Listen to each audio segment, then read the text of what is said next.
In this episode, we'll explore the research of Ian Stevenson and Jim Tucker, whose work with children's past life memories at the University of Virginia documented thousands of cases that mainstream science still doesn't know what to do with. We'll talk about what the Akashic Records, near-death experiences, and the New Thought tradition have to say about the continuity of consciousness. Welcome to Higher Reality at the Edge of Understanding.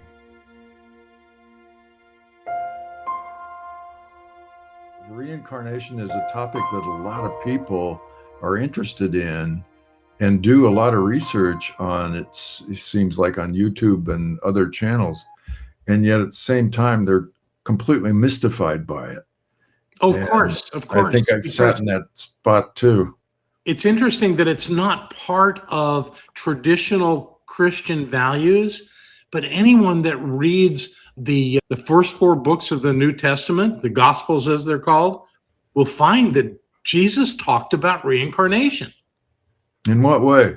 Oh, it's a brilliant story. His people around him came to him wanting to know who this guy John the Baptist was. It was actually his cousin, and he knew him. But when he was asked, he said, he's Elijah, if you can have it. Right. He said he was Elijah. And if you know the story of Elijah from the Old Testament, when he took on the king, the Persian king, and claimed that the king's God was not real, but that his God was real, they had some kind of a big demonstration, a public demonstration, where Elijah poured water over all this wood and then called for God to light it into flames. And sure enough, boom, it burst into flame. And then when the priests of the king tried to do the same with their God, nothing happened. And then, to make it weird, Elijah had his people kill all of the priests. And so the king and his wife in particular wanted Elijah's head for that. So they went after him. And then the story is that he went into a chariot and was carried off to heaven. I don't know about all that stuff, but the story, that's the basic story of Elijah. And then the story of John the Baptist was that he was taking on the king of Israel and presenting all these ideas about how inappropriate that leadership was. And so the king didn't want to take it on because he thought it would create a rebellion, but his wife was insistent. And she's the one that got his head on a platter by doing a dance for the king that got his libido going. So apparently that's how things worked back then, and to some degree even still. But if you bring those two stories together side by side, it seems like one story. Yeah. And that was Jesus's line, and this was before John was killed, was that if you can believe it, this is Elijah. Yeah. That's right in the gospel. Nobody in Christianity talks about that. No, too complicated. It also causes other kinds of ripples. But yeah, I think that's a great story. And I'd completely forgotten about it, like a lot of people. Yeah.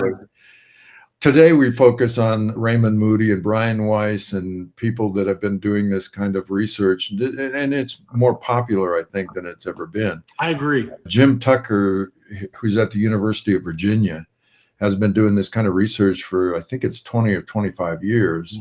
And then his predecessor at the Perception Institute, he was doing it for at least 20 years. But it's really taken on a different perspective and a different way of viewing things when we start talking about where it converges with this direct path of non-duality. Right. And that path is probably unfamiliar to a lot of people. And one of our episodes will go through that more thoroughly. But at this one, I want to spend in this episode more time with some of the examples that are given by these people, as well as what does that mean and what is our identity.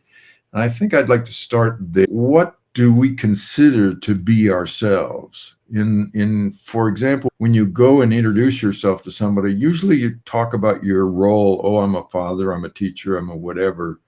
Or you give them a history. Oh, I traveled the world and I've done this and so on. Or you throw out credentials. Yeah. Or preferences. I'm a vegan. And so those kind of typical ways of introducing ourselves is also the way we see ourselves.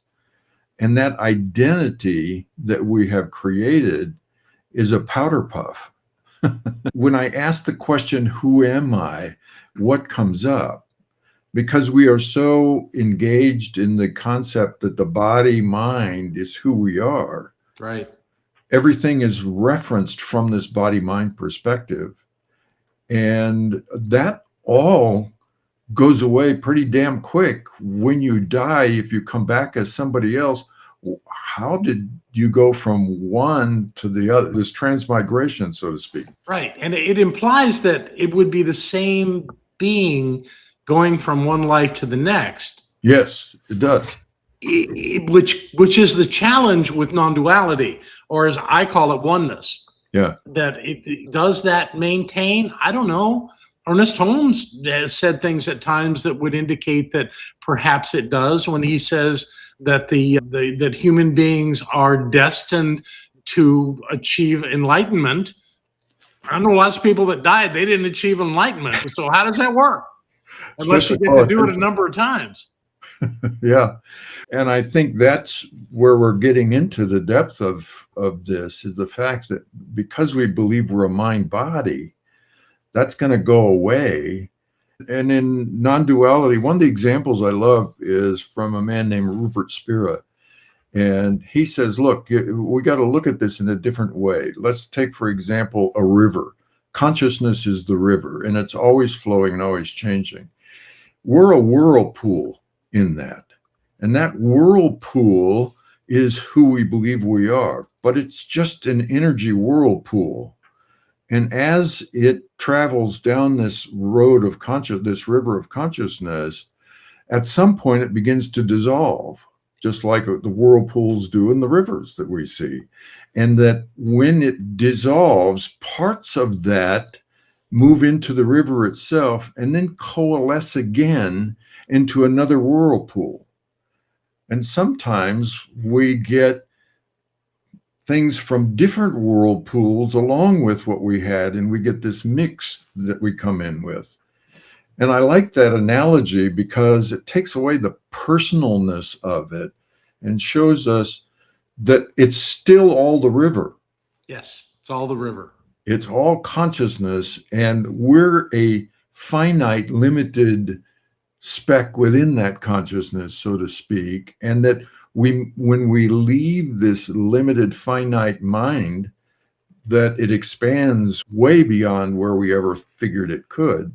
And that, in essence, is what I call blowing our minds. That's a good way to say it. So I've got another way to perceive this, and I write about it in my book, 5 Steps to Freedom. The idea that is generally carried in the Judeo-Christian, even Islamic tradition, is that there is a deity who created us as human beings, along with everything else, but that we're creations. And I reject that idea that we're creations. I believe, as Holmes believes sometimes, that we are the presence of the divine, but that we've taken on this individualized life to experience this 3-dimensional world and to move through it. So to me, what it takes to do that is an ego. So as everyone's trying to get rid of their ego, anyone that's on a path similar to what we talk about wants to eliminate, destroy the ego. And when they do, there's not much sense in being in this 3-dimensional world. I think it's much more about managing the ego than getting rid of it and overcoming its limitations so that we can still experience the 3-dimensional world, which is a lovely place to be, but not the end all of the spiritual essence of who we are. And I think the getting rid of the ego does not mean that you don't experience the 3-dimensional world. It means that all preconceived thoughts and consciousness and the greater consciousness, all those pieces there are memories. That's all memory. So if we let go of all the memory, we experience only the now, then we're in this present moment fully engaged in what we're experiencing. And that's where we get really smart, is when we can do that. Yes. Another thing that I wrote about in the book was this idea that because this Judeo-Christian concept is generally accepted by human beings, that there's a different way to look at it. What if you were this divine force that was not limited to personality or any of the other restraints of human existence, but something much greater than that? But there was you existed in what appeared to be a void, and that you really wanted to have more to do. So, being the infinite being that you are, you create a universe that is peopled with humans and God knows who else in the universe that interacts with each other. So that idea of God interacting with God is the essence of why this exists, so that God can be engaged in the divine expression and experience simultaneously everywhere and always. And that kind of gives me a platform to say that, yes, we are individual in the sense that we come here and perceive ourselves in this world of dualism, but the higher reality is that it's all one thing. Yeah, the higher reality of oneness. I agree. The question is, I keep coming back to, is what's this thing that we keep saying is me that believes all of this? I can't find, if I were to pinch myself, I pinch myself and there's a feeling, there's a sense there. But find that somewhere. Where do you find that experience? I can't find it in here. No. So who or what am I? What is this thing that believes all of this that's going on? I can't find that either. I looked up the definition of soul, and I found out that the origination of the world means mind. Yeah, exactly. That's how Holmes used it. Yeah. He said that soul and mind are interchangeable concepts. Which is very different from the Judeo-Christian version. Agreed. Which is a personality or something that travels between bodies. Or I never got that. I don't know what. I don't understand the travel between bodies. Somebody that really gave me an idea that worked on this was Bruce Lipton. Yeah. The biologist. He said in his study of the biological understanding of the human experience is that we have these trillions of cells, that each one of them has antennae on them, that the intelligence of the cell dwells on the surface, not in the nucleus, and that surface is in communication, not with other cells, but also with something beyond that, that these little antennae were actually receiving information that may be mind, but that it's not necessarily in this three-dimensional world, that it exists beyond that, and that somehow there's some frequency that connects the spiritual being, which is non-physical, with the human body, which is physical, so that they interact in a way that they look like one thing. So that really captured my imagination and made me think that maybe it's different. Maybe there's not something in this body that we could call a soul or a spirit. Maybe it's not here. Maybe it's not a physical thing at all. Right. In various Eastern traditions, they talk about right next to the heart, just a slight degree next to the heart, that there's a blue light there. And some of the mystics say you could call that soul, but that's really the portal through which you travel. There you go. I like the idea of a portal. Communication portal is what I would call it, because I don't think I'm in this body. I've just come to that conclusion in my life that I'm not in the body. There is no I to be in the body. I is the ego. So if and that takes us to that place where Holmes says that God is the creator of all, but is never absorbed by its creation. Or another way of saying it is that which is infinite cannot know the finite, or itself becomes finite.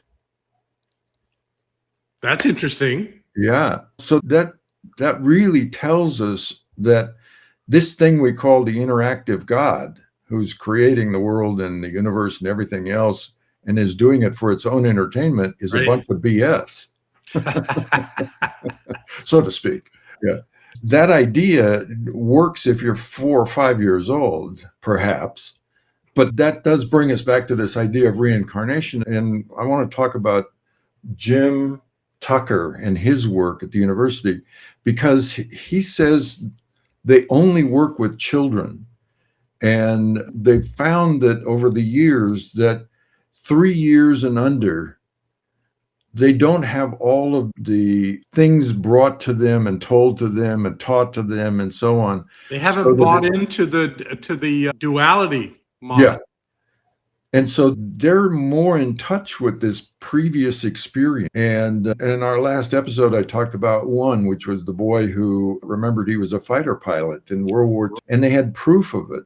Another one was a good one, which relates to my Hollywood days. There was a boy in Oklahoma who kept telling his mother that he wanted to go back home. And she asked him, where was home? And he said it was Hollywood. Now, a 3-year-old knowing about Hollywood. Yeah, not Now, much chance. she started researching Hollywood because he would say, yeah, I used to work in movies. And so she then contacted Jim's organization, and she'd go to the library and she looked up things. And anyway, the short part of this is they found a picture in a book. She found a picture in a book, and it had George Raft in a movie back in the 20s. Right. And there was a man, and he pointed to the man off to the right and said, that was me. That's me in this picture. So Jim did some investigation and went to the archivist at the Academy of Arts and Sciences. And she found the picture. And on the back were the names. And she found the name Marty Martin, I think is what it was. Right. And he says, yeah, that was me. And then he proceeded to tell all these stories about what he did and who he was. And he was a dancer on Broadway, and he came out to, and it all corroborated that the fact that the archives had all that information. Now, a 3-year-old wouldn't know that. And if they were a 3-year-old like me, I couldn't even speak about anything. But those kinds of experience, he has, let's see, I think 2,500 of these past life experiences for kids under the age of 3. Have you ever had a past life experience? Yes. I'll tell you, one of my past life experiences was when Mary Jean and I, my wife and I, got married. We went to Italy, and we went to Venice, and we were there. We checked into the hotel on the Grand Canal, and we were going to go out. It was later in the afternoon. We were going to go out and get dinner, and we went out and we found a place. And then afterwards, I'm trying to navigate my way back to the hotel, because we came out the back door of the hotel and not on the Grand Canal. And we're wandering around, and it's getting dark. And I stop and I go, no, I could swear we came across a bridge here, across that canal. And she goes, there's no bridge here. I don't know what you're talking about. And this guy comes walking by, and she says, sir, do you speak any English? And he said, yes. And she says, my husband thinks there's supposed to be a bridge here across the canal so we can get back to the hotel. And he says, that bridge hasn't been here for 600 years. Oh, 600 years. Yeah. So that was one experience. And then the other one was, we were in Florence, and I could find my way around Florence, and somebody could say, oh, you need to go over here. I could find my way to that place. Right. And we went into the cathedral there for a wedding that we were going to attend. And I had a flashback of that. And the third one that I'll say is, we went then to Siena on another trip. We went to a cathedral because we love to go in and look at all of the great art and stuff that's in the cathedrals. Went inside, and there was a side of it where you climbed up the stairs, and then it was open to the outside. We got up there, and all of a sudden I looked out and I saw all these people coming, rushing with spears and arrows. And then I felt this sharp pain in my shoulder, and I fell down. And Mary Jean's watching, going, what's wrong with you? And I said, they're attacking us. I don't know what's going on. And they were all in these weird brown robes and other outfits and stuff. And she got some help to get me out of there, because I was getting pains all over my body. And I died there, didn't you? You died there at a previous time. Wow. We went to the bookstore. We'd gone to Siena because Mary Jean's patron saint, I guess, growing up in school, was Catherine of Siena. Okay. And so there was a bookstore in the home that she used to live in. And I was there, and Mary Jean was exploring, and I went up and I told this lady what had happened to me, and she says, "Oh, did you see any insignia on the robes or the outfits that they were wearing?" And yeah, and I described it to her and tried to draw it. She says, "Come with me." And we went over to the books. She opened up a book. She says, "Is that the insignia?" I said, "Yeah." She said, "That was the Pope's army." She turns the page and she said, "That was when they sacked Siena." So that was in the 1500s. She said, "You just described the big siege that took place." I went, wow. So there was a place that I died. So I've had several of those. You sure have. I've only had one. And what was mine was a controlled experience. It was after I had found my first spiritual teacher in Sydney, Australia. He did a series of process events with me. And he did it with everybody that was on staff there. So he did those kinds of things. When it was my turn, I think this was maybe the third time we had done a session, he said, "We're going to do a regression today." I'd never done any kind of regression. I didn't know I knew what it meant, but I had never experienced anything like that. And he did. We went into the process. His questions were not leading. They were, "What do you see? Who's there?" Those those are the only kind of questions he asked. But this thing just opened up in me out of nowhere. I was in a big kitchen and I looked around and there were, at his instruction, and there were pots and pans that were hanging from the ceiling. It was an old place. There was a big window with light coming in. It was clearly a kitchen, but nothing modern about it. And I was there with a man. And I recognized him as my husband, and I was a woman. And what he was telling me is that he and our two children were going to the United States or America. I don't even know if there was a United States at the time, but that they were going to America and I wasn't going. And the image ended not in the kitchen, but standing on a bridge. And it was clear to me that I was in Amsterdam. And I jumped off the bridge into the canal.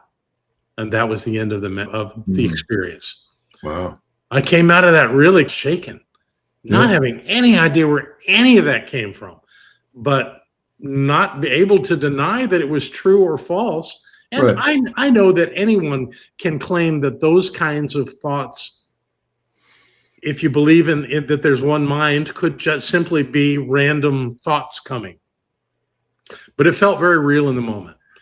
Yeah, but Brian Weiss, when he does people in his regression therapy, does the same thing you're describing. He just says, okay, when you're in that space, look at your shoes, or what are you wearing? And then goes like since I had my death experience, which I related, I think, in a previous episode, but since then, I'm able to detect past lives of people. And it's very interesting. One of them I did a class in, and it was all about what is it and what we're talking about now. So one of the guys that was sitting near me, we were at a table, about 15 of us, he was sitting next to me, and he was obviously very skeptical of everything. It was just, he was shut down. He had his arms crossed and the whole thing. So I said, let me describe a previous life for you. His wife was there, and she said, where was he shot? Did he die? And I said, he was shot right here in the chest, and he died. She said, he was shot right in the chest, right there? I said, yeah. She said, take your shirt off, to her husband. He had a big birthmark right there. Ooh. And what I found was people who had traumatic death experiences often had some kind of physical mark in this lifetime. Another one was a lady, very recently, I just did this one, and I said, do you know that you were one of the witches that they were chasing back in the burning times, and you were hung and burned? And she burned? She turned around and she said, look at this. And she had, all the way across the back of her neck was a birthmark. Really? And I said, is there something else? She says, yeah. If you look at my feet, have this burned look to them. Wow. And she showed me. So it's interesting How does that take place? Especially if we believe in non-dualism.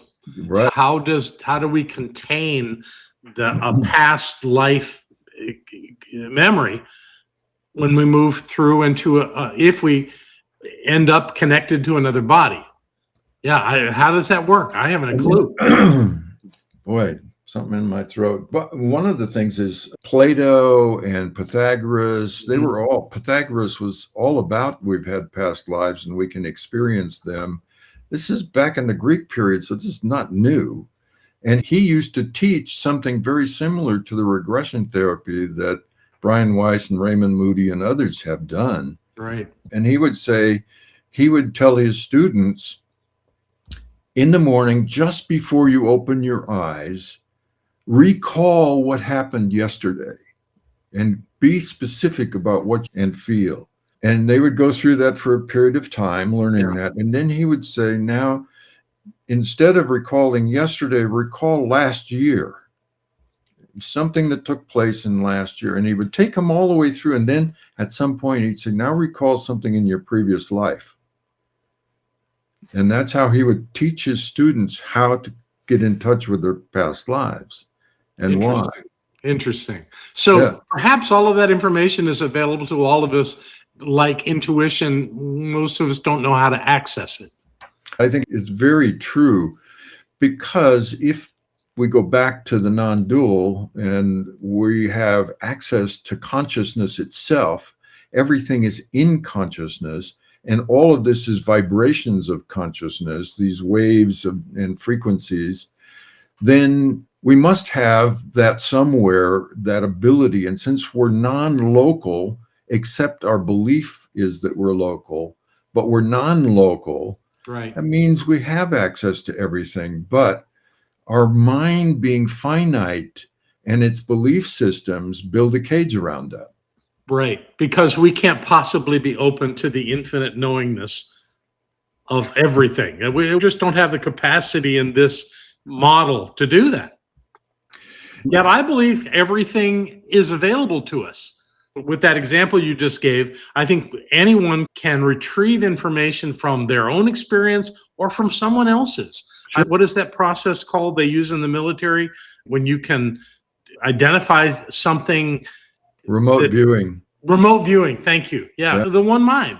Oh, and one of their top people was Igor something, I can't remember, in New York. And he was able to tap into people's minds. He was able to say, oh, there's this person in this place. He was a great remote viewer in this place. And this is what's going on and what they're thinking about. Oh, wow. And the CIA had him on tap. Oh, I'll bet they did. They had him quarantined. Yeah, and he was Russian by... Kidding. Yeah. Okay. There was a program that lasted for about 30 years. Really? And it was all sponsored by the CIA. And I talked about it before in one of our episodes. And there's probably 3 or 4 books out there that are really good on what happened there. Hal Puthoff, which is a physicist at Stanford, was approached by the CIA because he was doing some work in that area on remote viewing. And they heard about it. So that started that whole program. So maybe these memories of past life things can be absolutely real, but maybe the essence of who I am as infinite spirit right now, it doesn't limit my ability to access information from other lives, that maybe at some level the God of my being was the God of that being, and that somehow they're interrelated. It's all questions. There's no real answers to this. Maybe when we're not in bodies, we know all this, but right now we don't.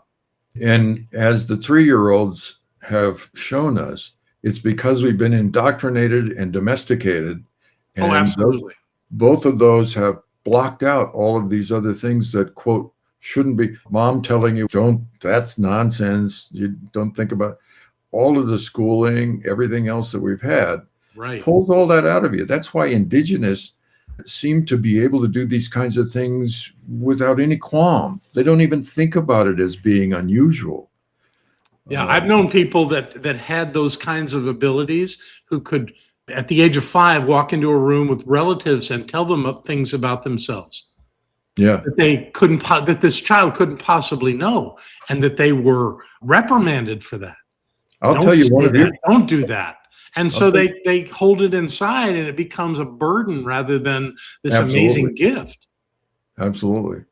So you want to know one of your past lives recently? Sure. Yeah. So you were an indigenous in North America, Ah, mid 1800s, okay. Choctaw, Really? Oh, Choctaw Indian. Yeah. good nation. And you died of fever. Really? Yeah. I didn't die in battle? Nope, didn't die in battle. That blase, oh, you just passed away? If it's not dramatic, what's to remember? Yeah. And That's you know, the is other. that true? If you go back to Brian Weiss's work, most of the things that came when he would do his work were the end of life scenarios, how Yeah. someone ended their experience in life. And he wanted to make sure everybody knew that virtually nobody ever worked with was Cleopatra or Alexander the Great. None of that went on, which Yeah. would all be ego based.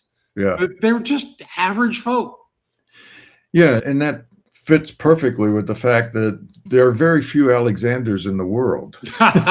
True. So, but I think the whole idea of there's an infinite consciousness, and that infinite consciousness apparently creates or apparently moves and vibrates in a way that it creates this finite experience, Right. and that it's mind in movement, all of it, and that we have access to all of it as a part of that mind in movement. But when we move from the localized part of who we are to that which is disassociated from that, Right. we begin to experience, just like near-death experiences, you begin to experience something way beyond what you ever possibly could have imagined in this life. The experience of being out of body is beyond anything most people could even imagine. True. And that brings me to the feeling that reincarnation is another product of mind, just like this body is actually a product of mind. I like that idea. That And really resonates. Everything seems to be that. So in our future episodes, I want to get more into the non-dual side of it and talk about the masters who have talked about what that really means in terms of movement of mind becoming past lives or future lives. Because if we can touch past lives, could we not touch future lives? Why not? No, most people don't think about doing that, but why not? If time and space are, I know Holmes says they're not an illusion, they're real. Well, whether they're real or illusion, if you can move in one direction, it seems perfectly logical you can move in the other. I think that what Holmes was saying, if I can be presumptuous, is it's an illusion, but an illusion doesn't mean it doesn't exist. It simply means it doesn't exist in the way we think it exists. Right. And I think that's true when you look at what Einstein proved and the way time is non-directional, that in more recent quantum physics, we find that time is not an arrow. It's more than that, and that it repeats itself, and that actually time doesn't exist. Space doesn't exist in that way. But that's because the illusion the mind creates of what it believes to be is not what it is. One thing we have to teach our practitioners in the science of mind is that when they do a spiritual mind treatment for a client, that the outcome of that can appear instantly. Yet it would have taken a series of events for that outcome to happen. So that process started way beyond the practitioner's treatment in the time-space continuum, which speaks to the fact that we can influence the past, we can influence the future by simply knowing something.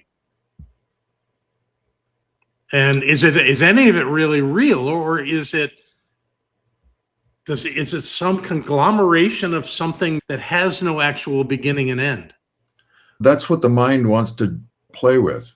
Sure. It needs to, the moment that you say, yeah, that's true, and it's what, the mind will go, oh, no, it's not true. And then you switch it and go, yeah, that's probably, no, it says it is real. The nature of the mind is it's never certain. Yeah.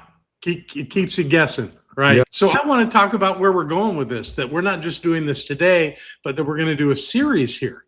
Yeah. We're actually going to go deeper into the elements we're looking at here. The idea of reincarnation at our next session. And then the time we get together after that, we're going to talk about non-duality or oneness and go deeply into that.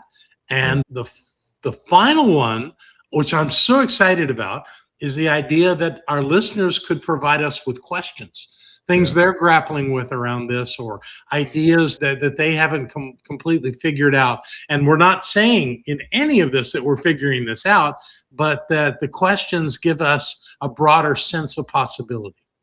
Absolutely. And I think that's the big thing, is stay open to the questions. Yes. And don't try to answer them. So how would one go about sending us a question? That we'll post on the site with all the ways of contacting us. And also, we'll be going from recorded versions to live versions at that point. And when we are live, there'll be a chat